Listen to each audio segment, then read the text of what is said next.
Game Jam, performance sur le thème des jeux vidéo, création d'un jeu en un temps limité, généralement 48 heures. Game Jam vient de game, signifiant jeu en anglais et jam, littéralement, confiture, en référence à jam session, un type de séance d'improvisation musicale.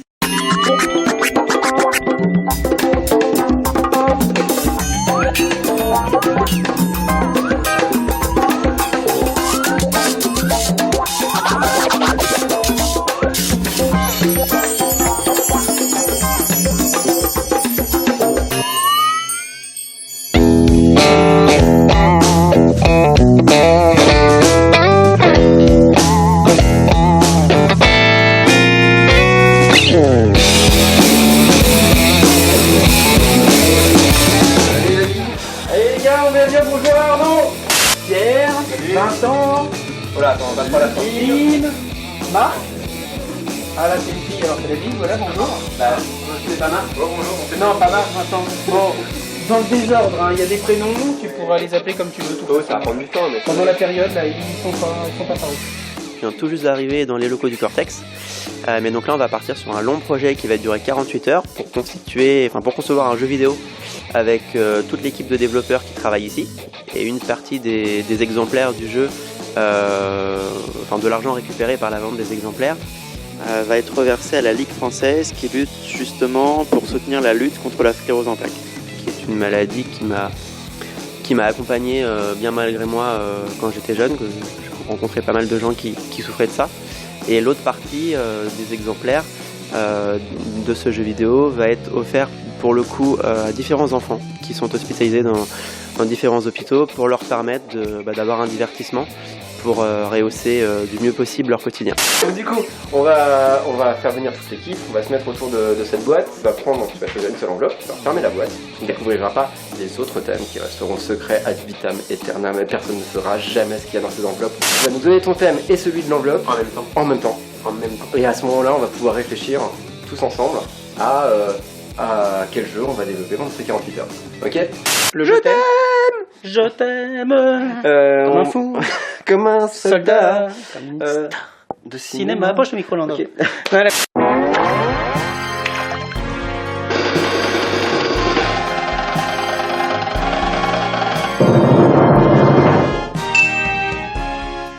Alors c'est le moment, c'est le grand moment. Tu y vas? Ouais. Allez, choisis une enveloppe. Alors déjà, ouvre la boîte. Oui, alors oui. Elle veut bien. Ah déjà, ça va être compliqué. Là, ça commence bien. Peut-être bien pour l'aider. Il y a un minimum, pour faire une game jam, il y a un minimum de dextérité. Ça c'est le premier test. Ça filtre, ça fait pas dire qu'il y a déjà pas mal de candidats avant. Vous avez perdu. Non, vous êtes vraiment faible. Tu veux de l'aide. Je sens que tu veux de l'aide. Allez, vas-y. Attends. Ah bah non, on s'y met à deux. Allez, vas-y. Il collait votre truc. Qu'est-ce que c'est? Ah, bravo. Merci. Allez, à toi. Bon, alors là, j'en prends au hasard. Voilà. Oui. Je vais prendre celui-là. Alors, les deux thèmes sont Fureur et les dinosaures. Fureur, c'est pas mal. Et dinosaures. Fureur. Fureur comme la fureur. Ah, pardon. Oui. Non, vas-y. Non, c'est jamais. Non, Parce que je voyais une synergie avec le T-Rex, tu vois, avec les petits bras. Moi je l'ai pas vu écrit, du coup on peut l'interpréter comme on veut. Il y a un petit peu de ça. Donc Fureur et dinosaures. Donc bah là du coup Je rentre chez moi, c'est ça. Merci, c'était super gentil. Est-ce que t'as déjà des idées qui te viennent en tête? Que le jeu soit fait, ouais. Et qu'après t'as des gosses dans les hôpitaux qui pour passer le temps puissent jouer au jeu. Bah c'est super ça, parce que du coup ça donne déjà un premier faisceau de contrat. On pourrait aussi partir sur l'idée qu'on a des dinosaures. Ces dinosaures par principe ils sont plutôt tranquilles, ils nous laissent tranquilles, ils ont juste envie de nous manger s'ils nous voient parce qu'ils ont faim. Mais s'ils ont pas faim, ils vont plutôt nous laisser tranquilles. Sauf si on les agresse. Si on les agresse, automatiquement ils vont rentrer en fureur et à ce moment là ils changent de comportement. Les enfants ils aiment les dinosaures, du coup est-ce qu'on pourrait pas plutôt genre avoir un jeu où on essaie de voler les œufs des dinosaures pour les mettre en sécurité pour pas qu'ils s'éteignent, mais si jamais ils nous grillent, du coup ils sont super vénères et vont échapper à leur fureur. De fait, si on voit un dinosaure et qu'on lui vole ses œufs, il va forcément rentrer dans une dans une rage folle, donc en fureur. Mais d'un autre côté, on fait ça pour essayer de les sauver. On pourrait jouer à deux. Soit tu peux jouer en solo, soit tu peux jouer à deux. Parce que si tu reprends, si je pense aux enfants dans les hôpitaux, généralement ils sont en solo. Ouais, s'ils sont obligés d'attendre qu'il y ait quelqu'un d'autre il va être vénère, tu vois, le gamin. Ouais, et s'il peut pas y jouer. S'il peut pas Là, jouer, t'auras c'est la ça. fureur aussi, tu vois. Ouais, t'auras la C'est pas le même genre de fureur. C'est pas pareil. Tu portes tes œufs tout doucement. Et là, il y a des dinosaures. S'il y a un dinosaure qui te boite, tu poses ton œuf. Et tu peux partir en courant, donc il y a une alternance à essayer de trouver le meilleur endroit pour te cacher, pour pas être en vue du champ de vision des dinosaures. On est à mi-chemin entre le jeu d'infiltration et le jeu de course d'obstacles. Quand on s'adresse à des enfants, ce qui est intéressant, c'est plutôt d'avoir une compréhension de son espace, du terrain, d'avoir une projection dans le temps, en disant je vois le chemin que j'ai envie de faire. Et maintenant, est-ce que j'arrive à le faire? Je voyais ça plutôt pour en vue classique, enfin subjective. Subjectif dans laquelle on court. À la première personne. Alors, on vient de choisir les deux thématiques, qui sont donc dinosaures et fureur. Et maintenant, on va faire le jeu du pitch.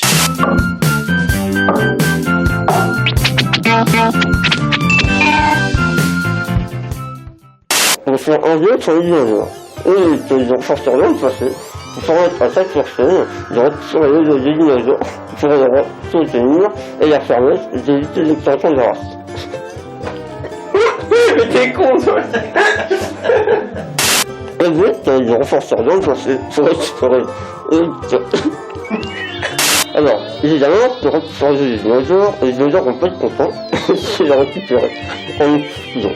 On aura la possibilité de récupérer 3 œufs de dinosaures pour ensuite servir dans les œufs et à la retenue. En un moment donné, il y aura la possibilité de retourner dans les cassettes pour éviter que les dinosaures récupèrent les œufs. À partir du moment où les dinosaures sont ressortis, on peut quitter les cassettes pour qu'on directement à nos œufs qui vont sortir dans le vaisseau postale. Et comme ça, on retourne dans les fois de laquelle on est venu, dans la folie des dinosaures. Là, c'est la fin de la première soirée, il est bientôt minuit, on a pas mal bossé depuis que je suis arrivé, tout le monde commence à fatiguer doucement. Alors on va faire une petite pause en fait, donc c'est un atelier qui s'appelle La Madeleine de Proust.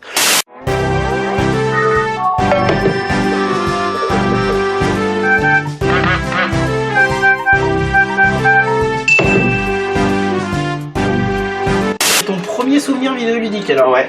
Vraiment? Non, t'avais déjà joué? J'avais déjà joué à 2-3 trucs avant, mais là c'est celui où j'ai vraiment fait en entier quoi. Et alors J'avais passé un certain nombre d'heures. Et tu avais du temps à l'époque? J'avais beaucoup de temps à l'époque, ouais. Parce qu'à l'époque je passais mon enfance dans les hôpitaux.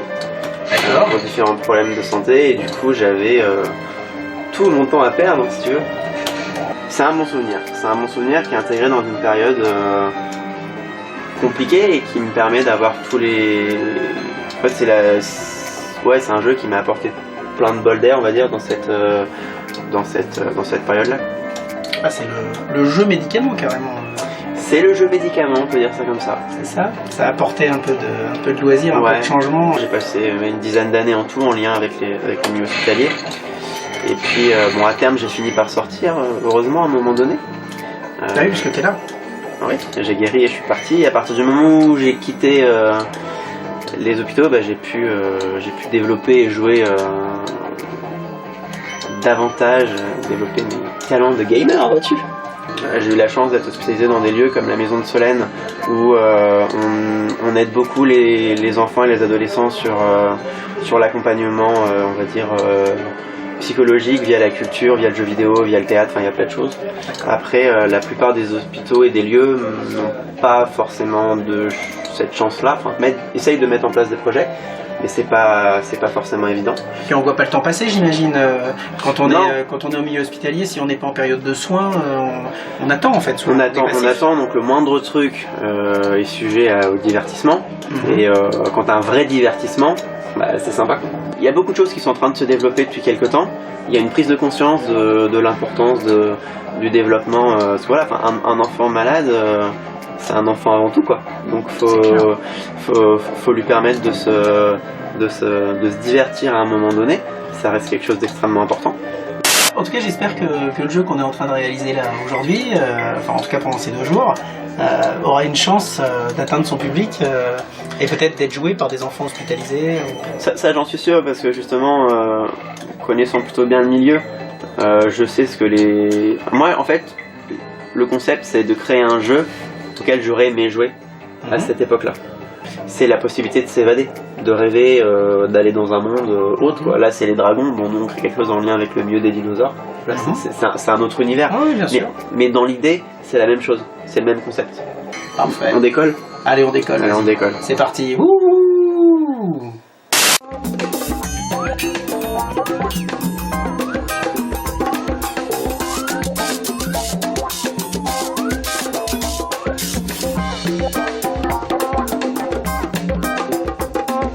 Alors voilà, c'est la deuxième journée du Game Jam qui commence ce matin. Pour lancer tout ça, on va faire un nouvel atelier qui s'appelle le jeu du chocolat.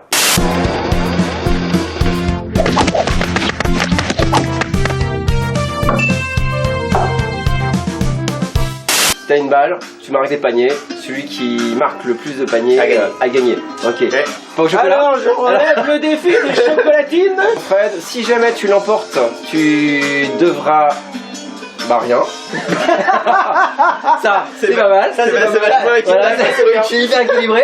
Par contre, si tu perds, tu vas être obligé tout le reste de ta vie de dire chocolatine.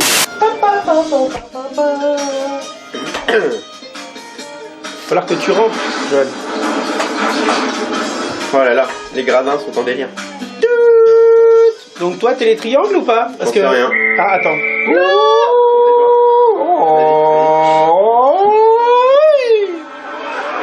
Là, là.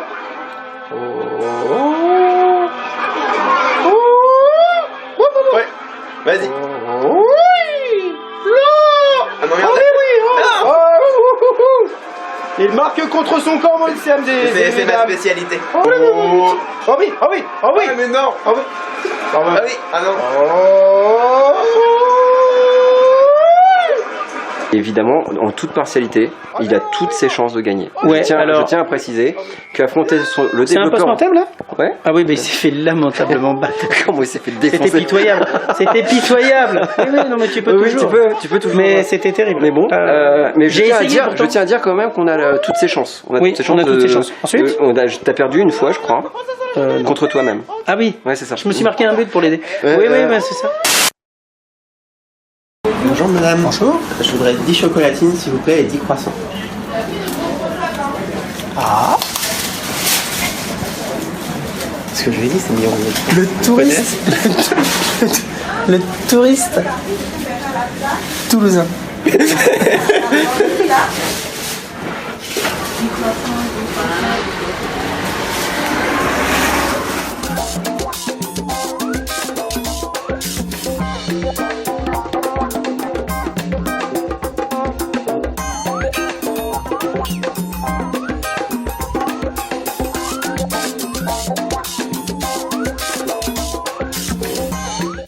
Arnaud, et il est 2h30 du matin. Il est tard. Ouais, Toujours tard.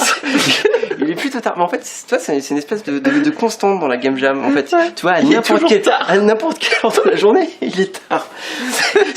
C'est sûrement Ouais. dû au fait qu'on dort pas, mais Non, oui, c'est Fait une journée de 40. c'est une journée de 48 heures, c'est ça. Donc du coup, à 2h30 du matin, je trouve que c'est le moment peut-être parfait pour qu'on fasse le jeu du chinois.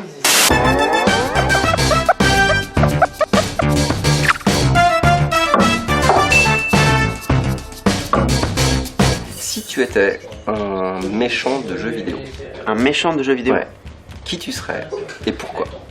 Alors je dirais Al-Mualim dans Assassin's Creed 1. C'est un jeu que j'ai particulièrement apprécié. Je suis un grand fan d'Assassin's Creed, de toute la série. Ouais. Et comme beaucoup de gens, je l'ai découvert dès le premier, qui reste un de ceux que j'aime particulièrement d'ailleurs.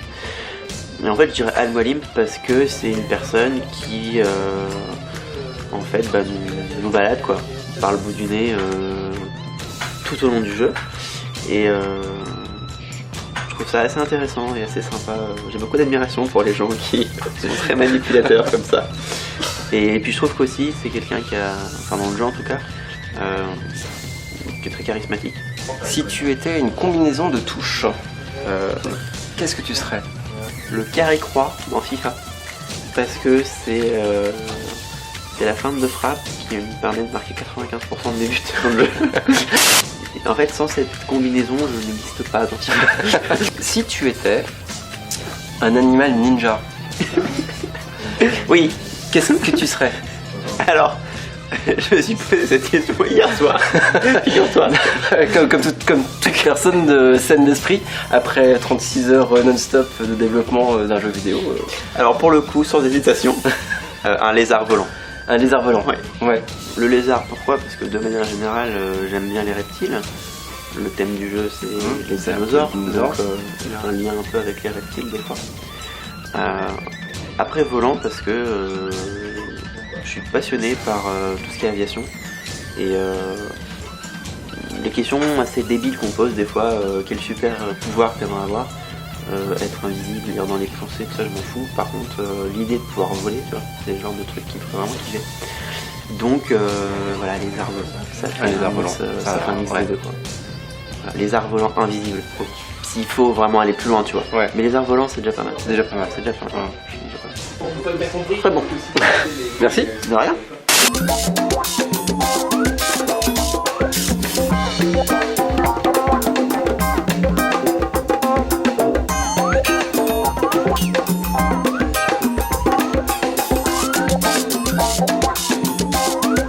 On a fait 4 litres pour tout le monde, ça a fait du bien, ça a apporté de l'énergie, des vitamines et tout là, parce que ils étaient tous un peu mourants. Et surtout beaucoup de céleri. Beaucoup de céleri. Ok. Oui.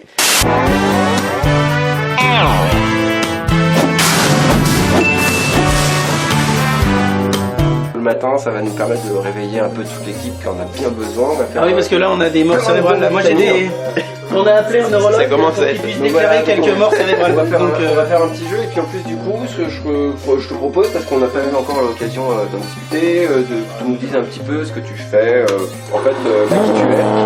C'est qui? Ah ouais, en plus c'est l'instant promo, ce qu'on va faire, c'est qu'on va faire un nom maintenant. Pendant que tu parles, tu vas pouvoir nous faire ta promo. Donc du coup, c'est quoi? Qu'est-ce que tu fais dans la vie, Arnaud? Ah mais je fais beaucoup de choses, tu sais. dis-nous en plus. Tu nous intrigues. Eh ben j'espère bien. Alors là, Tu suscites notre attention. je suis teasé, mais Alors, la dernière marquise. Alors je suis à la tête d'une agence de communication qui est spécialisée dans le community management et le business développement. C'est-à-dire qu'on gère les réseaux sociaux de différentes entreprises, que ce soit start-up, TPE, PME. Moi à titre individuel, je suis ambassadeur LinkedIn France. Et en fait, Ambassadeur LinkedIn France. ouais, C'est-à-dire, du réseau. Tu fais des soirées avec des Ferrero Rocher. En fait, moi, je me suis fait connaître sur le réseau LinkedIn en 2016 à travers une pièce de théâtre qui a touché 6 millions de personnes sur le réseau. Et à l'issue de ça, j'ai été contacté par LinkedIn, vu que c'est par le réseau que tout s'est mis en place. C'est hypnotique. C'est en train de bourrer ta poche. Ça c'est compost alors. Oui, ça c'est compost. Oui, c'est compost. Et mais on est dans le 11e. Alors ça c'est les légumes, compost. C'est ça, c'est les... Mais à cette heure-là je sais pas. Je sais pas si c'est ouvert. Mais alors. On parle un peu de... Si, j'ai un recadre il fait normal. Donc après, à côté de la société, comme je dis en fait, la société a été créée à la base grâce à la pièce de théâtre, qui s'est fait connaître par les réseaux et par LinkedIn. Et la pièce est reprise aujourd'hui par une nouvelle équipe qui a été nommée à Molière. La pièce va être jouée pour 3 années consécutives qu'elle est jouée à Paris. Donc ça c'est une première chose. Et à côté de ça, j'ai fini mon premier roman qui lui va aller aux éditions Actes Sud. Et je les laisse parce qu'ils font ça très très bien. Non mais nous on écoute parce que on est expert en jeux vidéo. Vous êtes expert en jeux vidéo. Moi, je suis expert en écriture. Les jeux vidéo c'est ma grande passion. Ce truc là. Attends, on a ça. Je prends une... Voilà. Alors, ça devient avec ça. Non. Mais là on a voix. Il y en a pour souffler la moitié parce que comme ça.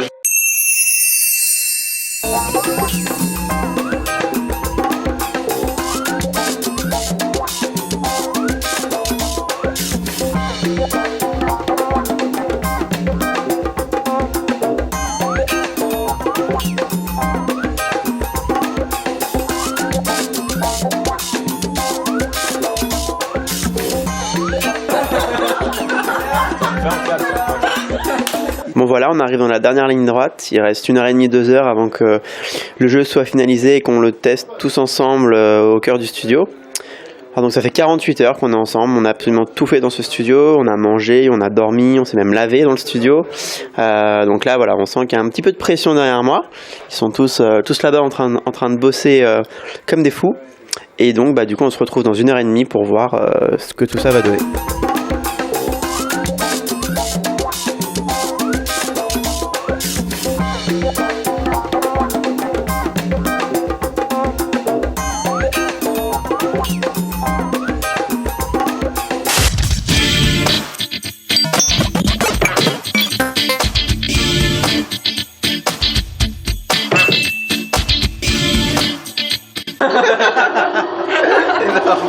Comment on fait déjà pour voir si c'est s'il entend, t'appuies sur la gâchette justement. Regarde, tu vois lui c'est un de ceux qui entend. T'as le petit symbole ici. Ah pardon, du j'avais centre. pas vu sur sa tête. Sur sa tête. Et donc si jamais tu t'approches, tu vois, ça commence à se remplir. Si tu vas tout doucement, ça se remplit doucement. Okay. Et là tu vois, si tu te déplaces, si tu te déplaces trop vite à côté, on voit la jauge. La jauge de détection, vaut mieux faire le tour. Ouais, vaut mieux se barrer quoi. Tu peux traverser les zones d'eau si tu veux. Il marche sur l'eau? Ouais, c'est pas profond en fait. Si tu passes dans la trace olfactive, il va te courir après, donc du coup il faut faire attention. Donc hop, en fonction du sens du vent. Regarde, Le vent, il y a un œuf en face de toi. Ah, il y a un œuf en face. Ne retourne pas. Allez, chope. Ah merde, Lâchez l'œuf. Ok. Bon allez, Bon. Bravo. Bah bravo. Bravo à toi. Non, bravo. Et, Un petit ressenti de mes 48 heures. Je reviendrai peut-être. C'est une expérience que je conseille à tout le monde parce que ce qu'on disait tous les deux en aparté, c'est que là où c'est intéressant, c'est que les jeux vidéo, je pense qu'énormément de gens y jouent, mais on n'a pas du tout conscience de ce qui se passe en amont pour tout ce qui est la création du jeu. Et là en fait j'ai pu tout voir vraiment de A à Z, jusqu'à même au choix du sujet et tout. Donc ça c'est extrêmement intéressant. Et puis après c'est vraiment aussi de vivre au quotidien dans un groupe quoi, qui travaille pour ça, là pour le coup quasiment 24h sur 24, à 2-3 heures près quoi on va dire. Donc non c'est génial comme expérience.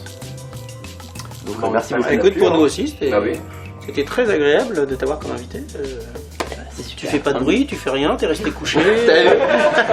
Ça fallait pas le dire normalement. Mais bon.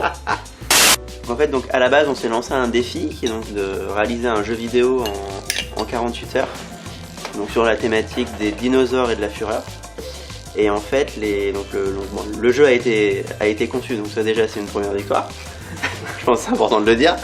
En fait, les fonds récoltés par la vente du jeu, une partie de l'argent récupéré va être versé pour soutenir la Ligue française contre la sclérose en plaques, qui est une association que je connais et qui est importante pour moi pour différentes raisons. Donc je souhaitais les accompagner là-dedans. Et puis les jeux vont également être donnés, mis à disposition de différents enfants qui sont hospitalisés dans différents lieux, notamment en région parisienne, dans un premier temps, pour leur permettre de rehausser leur quotidien et leur permettre de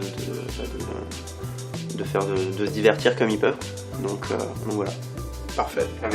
Avec des dinosaures. Avec des dinosaures. Et de la fureur. Et de la fureur. Et des œufs. Et des œufs.